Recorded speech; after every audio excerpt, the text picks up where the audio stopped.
their school education system, which is actually going to feed into the campus, must be good. And with these three important aspects, Africa actually ticked all the boxes. First and foremost, there is a need for a strong education system, a strong education institution to the caliber of IIT at Zanzibar. Secondly, the government has been extremely supportive. I must tell you that from the point that we had a discussion at the Ministry of Education on where to open the campus, and the date where our Honorable External Affairs Minister went and signed the MOU, the overall gap was just 6 months. And this level of a very quick action would not have been possible without the support of the government there and also the government here. Note that we had to get a cabinet approval there and also here. And everything was actually possible by 6 months. And I am very happy to say that the classes have been commenced in the last week of October, and today is our official inauguration there. The government of Zanzibar has immediately sanctioned close to 200 plus acres of land where we will be making our permanent campus. Today the classes are running in a temporary campus but with full facility. It's not a temporary campus in that sense. It's almost a permanent campus with residential hostels available and also classes and messes and everything. And this actually came out very quickly, and this speed is something amazing. The third thing is the education system in Tanzania, Zanzibar. The school education system is very good. First, we are starting with around 50 students from there is the two courses that we have started are the BS in Artificial Intelligence and Data Science and an MTech in Artificial Intelligence and Data Science. These two are the immediate courses. As you know, data science and AI are very important. They are leading to a lot of employment potential, and there is also a very big interest in data science and AI at Tanzania. And we are very confident that this campus at Zanzibar will become one of the topmost campus in Africa. So with these very noble intentions and objectives, we have moved ahead. I am also very happy to say I don't have the final numbers or the statistics. We will release the statistics once the complete admissions are over. We have around close to 50 students there, around 30-35 in the undergraduate program and 15 in the postgraduate program. Equally half, 50% are Africans and 50% have actually gone from India, who would like to go and study in Zanzibar campus. And our entrance exam there is based on an eligibility test. We have done that for our BS Data Science. The BS Data Science that we are offering in a hybrid mode at IIT Madras. We have close to 25,000 students there, and that program has been extremely successful. We have sort of replicating the same model there. So the admissions was very rigorous in terms of an eligibility test followed by a personal interview, and the feedback that we have got from the interview committee is that the students are brilliant, and that is something which we are very happy. And I am sure we had just 1.5 months to actually put the advertisement, get the applications and shortlist. Given that within this 1.5 months we are able to communicate about the campus, etc., and then got this admission process running, this is a massive success for us. And down the line we will have, we are planning to have around 5 programs, at least 3 international, at least 3 postgraduate and 2 undergraduate programs, or vice versa, 2 postgraduate or 3 undergraduate programs in the next 5 years. and we are very confident that this will be a very important turning point in the history of IITs. And we are also recruiting faculty there, and I am also very happy to tell you that the entire expenses, running expenses, everything would be taken care by the Zanzibar government. So they are funding the entire institutions, they are given the land, etc.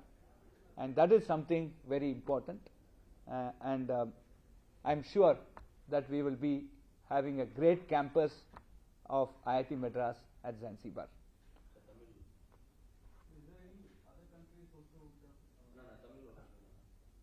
தமிழ்ல சொல்லிடுறேன், அதுக்கு பிறகு we'll take the questions. Okay. எல்லாருக்கும் வணக்கம். Again IIT மெட்ராஸுக்கு திரும்பியும் வரவேற்கிறோம். இங்கே நிறையா தடவை வந்திருக்கீங்க, நிறையா you are also நிறையா ப்ரோக்ராம்ஸை கவர் பண்ணியிருக்கீங்க, அதுக்கு முதல்ல நன்றி தெரிவிச்சுக்கிறேன். இன்னைக்கு இது ஒரு பெரிய ஹிஸ்டாரிக் மூமெண்ட் எங்களுக்கு. ஐஐடி மெட்ராஸ் முதலாக வரலாற்றிலேயே முதலாக இன்னைக்கு வந்து ஒரு ஐஐடி ஒரு வெளிநாடுல ஒரு கேம்பஸை செட் பண்ணி அங்கே கிளாஸஸ் ஆரம்பிக்கிறோம். இதில் வந்து குறிப்பாக ஐஐடி மெட்ராஸ் ஜான்சிபார் டான்சானியா நாட்டில் இருக்கிற ஒரு இடத்துல நாங்கள் வந்து இப்போ நம்மளோட கேம்பஸ் ஆரம்பிக்கிறோம். இதுக்கு பெரிய ஒரு உந்துதலாக இருந்தது வந்து நம்ம ஐஐடிஸ் வந்து ஒரு இன்டர்நேஷ்னலாக ஆகணும் அப்படிங்கிற ஒரு பெரிய ஒரு இம்பார்ட்டண்ட் பாயிண்ட். ஏன்னா இப்போ நாங்கள் வந்து பல யூனிவர்சிட்டிஸோட joint doctoral programme, joint degree programme, இது மாதிரி பலது செஞ்சுட்டு இருக்கோம். ஸ்டூடெண்ட் எக்ஸ்சேஞ்ச், ஃபேக்கல்ட்டி எக்ஸ்சேஞ்ச், இங்கேருந்து ஃபேக்கல்ட்டி அங்கே போகிறது, அங்கேருந்து வர்றது, இது மாதிரியான நிறையா நடந்துட்டுருக்கு. பட் ஆனால் நம்மளோட கேம்பஸ் வந்து வெளிநாட்டில் இருந்ததுன்னா இன்னும் ஒரு ரிச் டைவர்ஸ் கல்ச்சர் நமக்கு வரும் அப்படிங்கிறதுல ஒரு சந்தேகம் இல்லை. அதை முன்னிட்டு நாங்கள் வெளிநாட்டில் ஐஐடி கேம்பஸ் ஆரம்பிக்கணும் அப்படிங்கிற ஒரு ஐடியா வந்தது.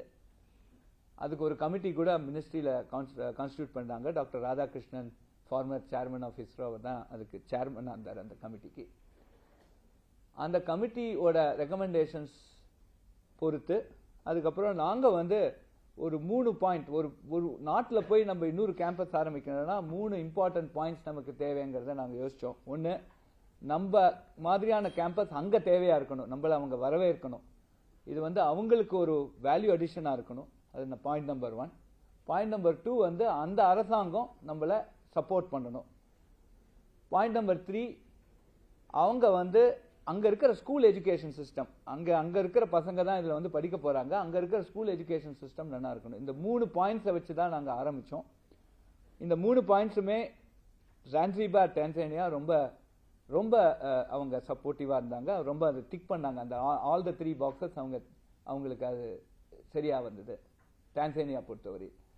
ஸோ இப்போ இதில் வந்து முதல்ல அங்கே போய் நாங்கள் சர்வே பண்ணதில் ஐஐடி மாதிரி ஒரு இன்ஸ்டிடியூஷன், ஒரு ஹையர் எஜுகேஷன் இன்ஸ்டிடியூஷன் அங்கே தேவைங்கிறது எங்களுக்கு பட்டுது. ஏன்னா நிறையா பசங்க அங்கேருந்து வெளிநாட்டில் போய் படிச்சுட்டு இருக்காங்க.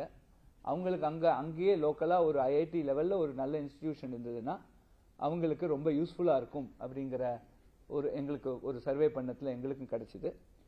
ரெண்டாவது, அவங்க கவர்மெண்ட் ரொம்ப சப்போர்ட்டிவாக இருந்தாங்க.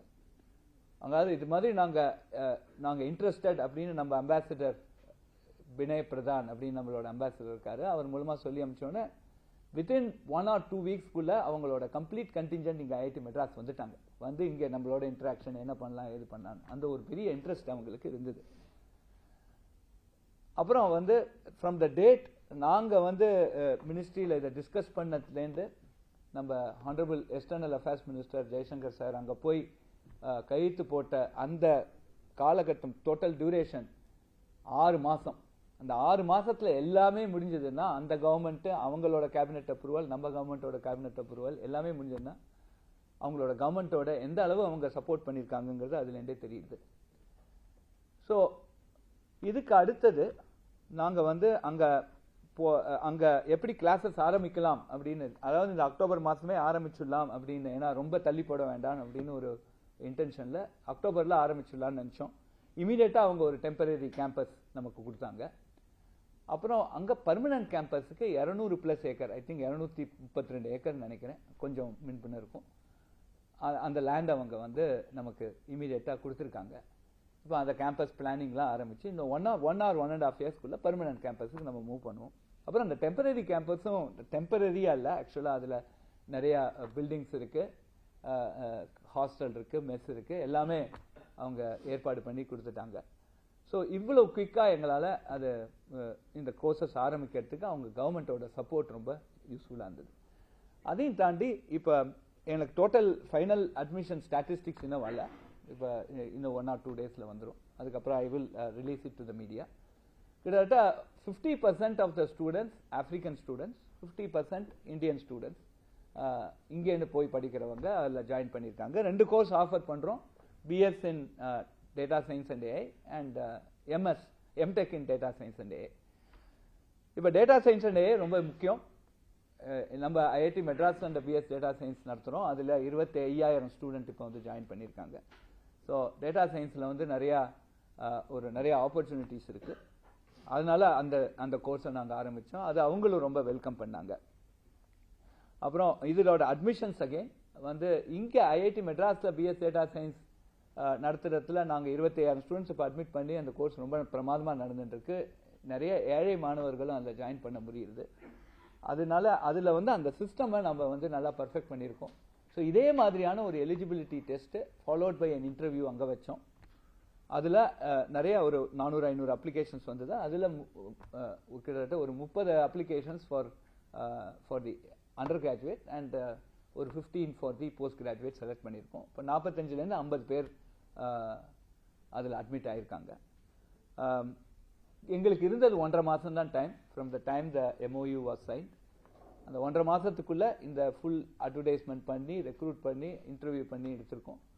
அதுவே ஒரு மேசிவ் சக்ஸஸ். இத்தனை பேர் வந்திருக்காங்கங்கிறது ஒரு மேசிவ் சக்ஸஸ்.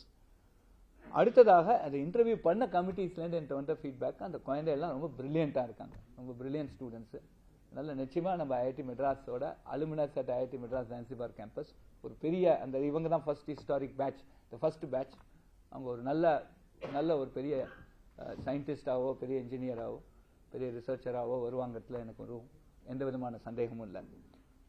அதையும் தாண்டி அங்கே இருக்கிறவங்க அங்கே ஃபேக்கல்ட்டி ரெக்ரூட் பண்ணுறோம். எல்லா ஃபண்டிங்கும் அவங்க ஜான்சிபார் கவர்மெண்ட் இதுக்கு எடுத்துக்கிறாங்க. நமக்கு எந்த விதமான ஃபினான்ஷியல் கமிட்மெண்ட் இதில் கிடையாது. அவங்க லேண்டை அவங்க கொடுக்குறாங்க, அதோட ரன்னிங் எக்ஸ்பென்சஸ் எல்லாமே அங்கே ஃபேக்கல்ட்டி சேலரி எல்லாமே அவங்க தான் சப்போர்ட் பண்ணுறாங்க. ஸோ இதனால இப்போ இந்த ஒரு புது முயற்சியில் ஐஐடி மெட்ராஸ் நம்மளோட முதல் கேம்பஸ் ஆரம்பித்தோங்கிறதுல எங்களுக்கு ரொம்ப சந்தோஷமாகவும் இருக்குது, பெருமையாகவும் இருக்குது. இது ஒரு பெரிய புது எக்ஸ்பெரிமெண்ட். பல வெஸ்டர்ன் கண்ட்ரீஸில் அவங்கவுங்க வெளியிலலாம் கேம்பஸ் ஆரம்பிச்சிருக்காங்க. நம்மளும் இது மாதிரி ஃபர்ஸ்ட் டைம் இந்த effort higher education institution IITs particularly நிறைய அதர் ப்ரைவேட் இன்ஸ்டிடியூஷன்ஸ் அவங்க கேம்பஸ் வெளிநாட்டில் இருக்குது. பட் ஐஐடிஸில் முதல் தடவை ஆரம்பிச்சிருக்கோம். இது வந்து ஒரு நல்ல திருப்பு முனை. இது நல்லபடியாக ஒரு பெரிய கேம்பஸாக வருங்கிறதுக்காக நாங்கள் எங்களால் முடிஞ்ச எஃபர்ட்ஸ் இதுக்காக போடுறோம். இப்போ science early science show very positive. இந்த பாசிட்டிவில் நல்லபடியாக இது வருங்கிறதுல எனக்கு எந்த விதமான சந்தேகமும் இல்லை. தேங்க்யூ.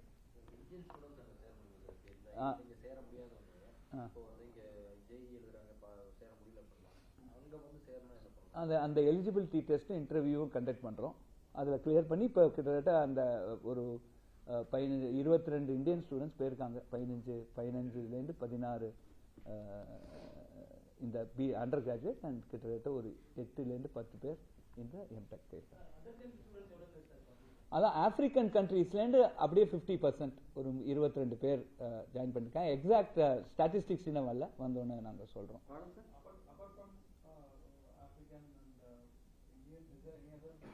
இப்போதைக்கு வந்து ஆப்பிரிக்கன் கண்ட்ரீஸ் தான் வந்திருக்காங்க. எங்களுக்கு எக்ஸாக்டாக 1.5 மாதம் தான் இருந்தது டைம். ஆனால் அடுத்த டைமில் நாங்கள் போகிறது இன்னும் கொஞ்சம் அவுட் சைட் ஆப்பிரிக்கா பட் அந்த ஜோனில் இருக்கிறவங்க வருவாங்கங்கிறத நம்ம. அப்புறம் இப்போ பிஎஸ் வந்து நாங்கள் பிஎஸ் தான் அங்கே ஆஃபர் பண்ணுறோம். BS data science, BS electronic system ஒன்று ஆஃபர் பண்ணுறதா இருக்கும். அதுக்கப்புறம் we also want இது ஒரு ஓஷன்ல அவங்களுக்கு நிறைய மேரிடைம் ஆக்டிவிட்டி இருக்காங்க. ஸோ அதனால ஓஷன் இன்ஜினியரிங் அந்த ஏரியாவில் ஒன்று ஆஃபர் பண்ணுறதா இருக்கும். அதே மாதிரி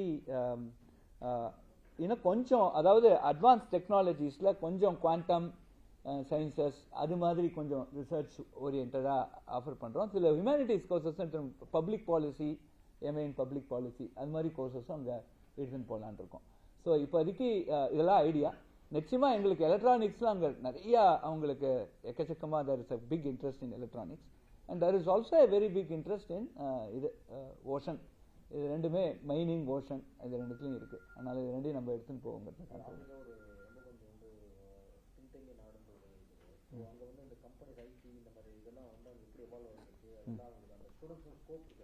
நிச்சயமா இப்போ அவங்க நிறைய பேர் இப்போ இன்ட்ரெஸ்ட் காமிக்கிறாங்க. ஆப்பிரிக்காவில் போய் நாங்கள் கம்பெனி செட் பண்ணறதுக்கு நிறைய பேர் இப்போ இன்ட்ரெஸ்ட் காமிச்சுட்டு இருக்காங்க. நாங்கள் இண்டஸ்ட்ரீஸோட பேசிட்டு இருக்கோம்.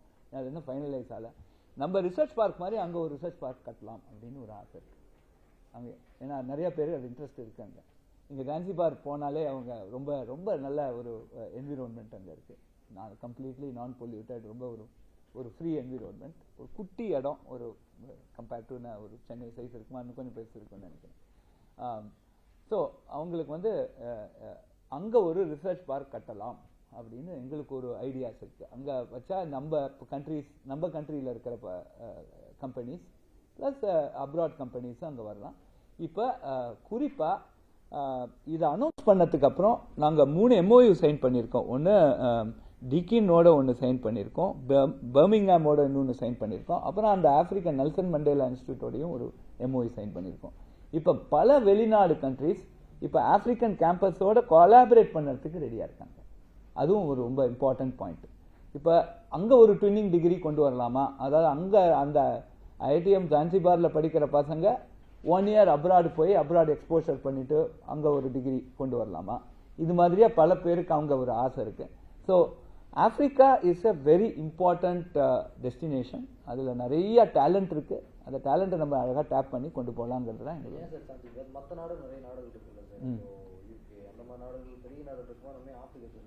ஏன்னா நான் அந்த 3 கிரைட்டீரியா சொன்னேன் இல்லையா, நம்ம தேவைப்படணும், நம்ம தேவையா இருக்கணும் அங்கே போனால். அப்படின்னு நான் சொல்ல மாட்டேன். ஏன்னா நம்ம பசங்கள்லாம் நிறைய பேர் அங்கே போயிருக்காங்க, அவங்களுக்கு எல்லாரும் கான்ட்ரிபியூஷன் இருக்கு. ஸோ மதிக்கலைங்கிறது இல்லை. ப்ளஸ் நமக்கு ஆனால் அங்கே ஒரு நாடுக்கு தேவைங்கிறது வேணும். இப்போ நம்ம அமெரிக்காவில் போய் IIT செட் பண்ணணுமா எனக்கு தெரியாது. ஓகே, நான் இன்னும் எக்ஸ்ப்ளோர் பண்ணலை. பட் நிச்சயமாக ஏன்னா IIT ஈக்குவலண்ட் அங்கே இன்ஸ்டிடியூஷன்ஸ் அங்கே ஆல்ரெடி இருக்கும், அண்டர் கிராஜுவேட் அவங்க ஆஃபர் பண்ணிட்டு இருப்பாங்க. பட் இங்கே அது மாதிரி IIT ஈக்குவலண்ட் இன்ஸ்டிடியூஷன் தேவைங்கிறது இருக்கு. முதல்ல நம்ம தேவையாக இருந்தால் தான் அது நமக்கு ஒரு வரவேற்பு இருக்கும். அந்த வரவேற்பை நம்ம பார்க்குறோம். அது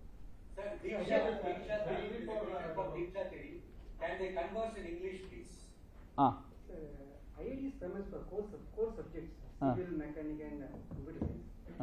Starting data science, any reason for that? So the whole thing is, of course, there are core engineering disciplines that are still important, but very importantly today, the interdisciplinary education becomes extremely crucial. So today, data science and AI are evolving as a core by itself, right? So we are also starting a department of data science and AI. We'll be announcing that shortly. It is a very big department that we are going to start at IIT Madras. Now, if you just look at the way our admission patterns have gone, we have got around 25,000 students enrolled for our online hybrid mode data science and AI program, the BS. There is a very big need for this. So that is precisely the reason why we have started data science and AI, because overall in the world today, this as a concept is growing very big. Recently there was UK summit also on how regulated use of AI, right, a couple of days before in that. So worldwide, both research wise, academically, industry, politically, legally, AI is becoming a very, very big stuff. So we also recently signed a MOU with the Supreme Court of India on how do we use AI for certain legal processes, right?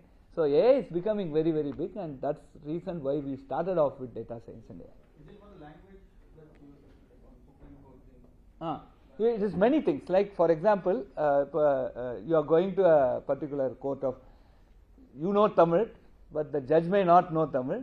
So judge will talk in English and you should listen in Tamil. You respond in Tamil, judge will listen in English. இதுதான் அல்டிமேட்டா.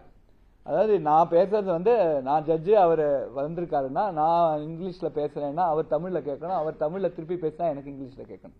So ஒரு சீம்லெஸ்ஸாக conversation between two languages ஆகணும், where the technology is in between. இதுதான் ultimate goal, right? But இன்னைக்கு judgments சிலது multi லாங்குவேஜஸில் போடுறது. ஏன்னா ஒன்று பெட்டிஷனருக்கும் அங்கே கோர்ட்டில் ஒரு கேஸ் நடக்கிறது, பட் இந்த கேஸை நிறைய பேர் ரெஃபர் பண்ணுறாங்க. இந்த ஜட்மெண்ட் எஸ்பெஷலி சுப்ரீம் கோர்ட் ஜட்மெண்ட்டை நிறைய பேர் ரெஃபர் பண்ணுறாங்க. அந்த ரெஃபர் பண்ணுறதுக்கு அவங்களுக்கு அங்கே அவங்கவுங்க லாங்குவேஜில் அஃபிஷியல் லாங்குவேஜஸில் இருந்ததுன்னா இன்னும் நல்லாயிருக்கும். அதுவும் one of the points. everything is taken care by the Zanzibar government. Every salary, everything is taken. So we are not investing any money there. So everything is governed by them and governed by the principal. National education policy, yes, the national education policy basically advocated internationalization.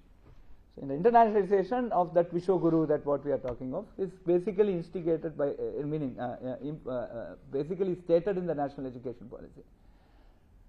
From there, some of the motivation has come, in the sense, unless we spread our wings abroad, our perception, no, you are also asking me the question, right, why IIT Madras is not top in QS ranking, the international ranking. 45% of that is basically under perception, what the world thinks about you. So unless we spread our wings there, our world's perception is also very, very important. We are not open this for improving our ranking, certainly, but there is a need for us to